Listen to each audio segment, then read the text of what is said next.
இப்படிலாம் ட்ரெஸ் பண்றாங்க, என்ன பண்றது, நீ எனக்கு வாங்கியே தர மாட்டேங்க அப்படின்னு எங்க அம்மாவும் இதே வாக்கியத்தை தான் யூஸ் பண்ணுவாங்க, நாங்கெல்லாம் அந்த காலத்துல அப்படின்னு.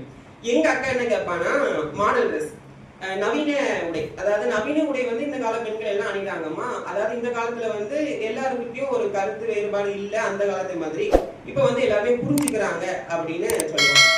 இல்ல, அதாவது பெண்ணுனா இப்படிதான் இருக்கணும் அப்படின்னு ஒரு நிபந்தனை இருக்கு அப்படின்னு எங்க அம்மா சொல்லுவாங்க.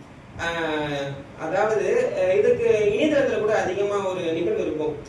சாக்லேட்டை வந்து மூடி போட்டு அதை வந்து எறும்பு வந்து வைக்காது, ஆனா அந்த சாக்லேட்டை வந்து திறந்து வச்சிருந்தா எறும்பு இனிப்பு மேல வந்து எறும்பு வச்சுக்கணும். அப்போ நம்மளுடைய அடுத்தவர்களை ஈர்க்கும் வண்ணம் நாம் ஏன் உடை அணிய வேண்டும் என்று எங்க அம்மா அந்த இடத்துல கேள்வி கேட்டார்.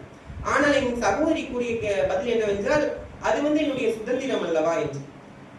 அதாவது சுதந்திரம், அந்த இடத்துல எங்க அம்மா சொல்லியிருந்தா, சுதந்திரம் என்பது உன்னை அடிமைப்படுத்துறது